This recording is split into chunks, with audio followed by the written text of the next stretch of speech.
प्यारे बच्चों, आज हम सीखेंगे टी.एच. मॉर्गन।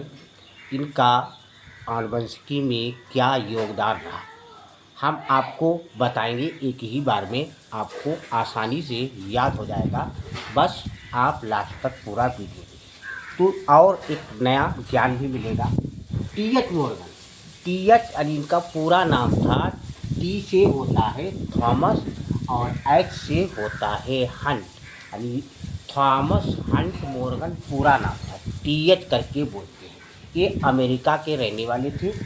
एक मक्खी थी जिसको हम फ्रूट फ्लाई भी बोलते हैं, हमने यहाँ आपको समझाने के लिए बताया है। तो फ्रूट फ्लाई, इसको ड्रोसोफिला या इसको मेलानोगेस्टर भी बोलते हैं। अब आप समझते हैं कि सब फ्रूट फ्लाई या फल मक्खी और ड्रोसोफिला या मेलानोगेस्टर ये क्या है भाई। ये इस मक्खी को, इसको फ्रूट फ्लाई बोलते हैं, फल मक्खी बोलते हैं। इसका वैज्ञानिक नाम ड्रोसोफिला या मेलानोगेस्टर।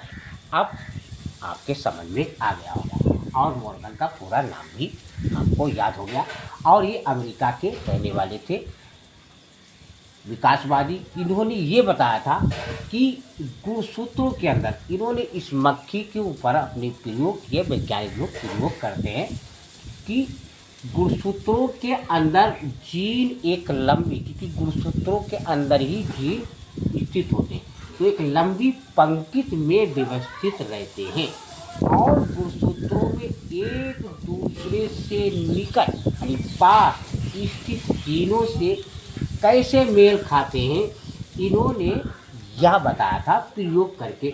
और जो क्रॉसिंग ओवर होता है, उस क्रॉसिंग ओवर की भी खोज टी.एच. मॉर्गन यानी थॉमस हंट मॉर्गन ने की थी। तो एक फ्रूट फ्लाई जिसको ड्रोसोफिला मेलानोगेस्टर हमने आपको नाम बताया है, और एक सटन व बाबेरी वैज्ञानिक थे, सटन और बाबेरी। तो इन्होंने भी आनुवंशिक के ऊपर अनेकों सूत्रों के ऊपर कुछ प्रयोग किए थे। सटन थे, इन्होंने टिड्डे के ऊपर प्रयोग किए थे, और बाबेरी एक समुद्री अर्चिन होती है उस पर प्रयोग किए थे। तो टी.एच. मॉर्गन ने यानी इनके द्वारा दिए गए जो वंशागत का क्रोमोसोमवाद का सिद्धांत था, उसको भी सत्यापन किया टी.एच. मॉर्गन ने अपने प्रयोगों के द्वारा। ये तो हो गया टी.एच. मॉर्गन के बारे में। अब योगदान के बारे में समझते हैं कि इनका आनुवंशिकी में क्या योगदान रहा। तो मॉर्गन ने ड्रोसोफिला में अनेक सहलगनता समूहों की खोज की। जो टी.एच. मॉर्गन थे, उन्होंने जो ये मक्खी थी, इसका वैज्ञानिक नाम है ड्रोसोफिला। तो इसमें, इस मक्खी में अनेक सहलगनता समूहों की खोज की।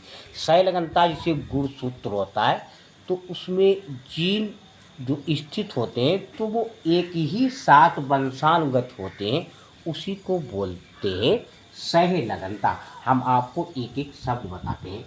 और दूसरा, ड्रोसोफिला में एक सफ़ेद आँख वाली जो मक्खी थी, सफ़ेद आँख वाली महत्वपूर्ण मक्खी की खोज की, यानी खोज का श्रेय भी मॉर्गन को ही जाता है, जो टी.एच. मॉर्गन। मॉर्गन ने ड्रोसोफिला में अनेक एक संकर और द्विसंकर प्रयोग किए। लिंग संलग्न वंशागत संबंधी, जो लिंग संलग्न यानी वंशागत संबंधी जो सिद्धांत है, तो बताते हैं कि ये भी मॉर्गन को ही यानी इसका श्रेय जाता है। जीन मैपिंग के संबंध में मॉर्गन ने उल्लेखनीय प्रयोग किया, यानी बहुत प्रयोग किए। जीन मैपिंग मतलब गुणसूत्रों में जीन कहाँ पर किस तरीके से स्थित होते हैं, उनके बीच की दूरी क्या है, तकनीकों द्वारा इन्होंने पहचाना, उसी को बोलते हैं जीन मैपिंग। एक एक शब्द आपके आसान तरीके से समझ में आता होगा, हमें उम्मीद है। इन्होंने जीन संकल्पना यानी जो जीन थ्योरी थी वो प्रस्तुत की, और इन्हें आनुवंशिकी यानी क्रोमोसोम की भूमिका संबंधी, इन्होंने जब क्रोमोसोम की आनुवंशिकी में अपना योगदान प्रस्तुत किया, तो इस संदर्भ में इनको सन 1933 में नोबेल पुरस्कार दिया गया। बच्चों, ये है टी.एच. मॉर्गन का आन मनुष्की में योगदान। लाइक, सब्सक्राइब, कमेंट ज़रूर कीजिए बच्चों।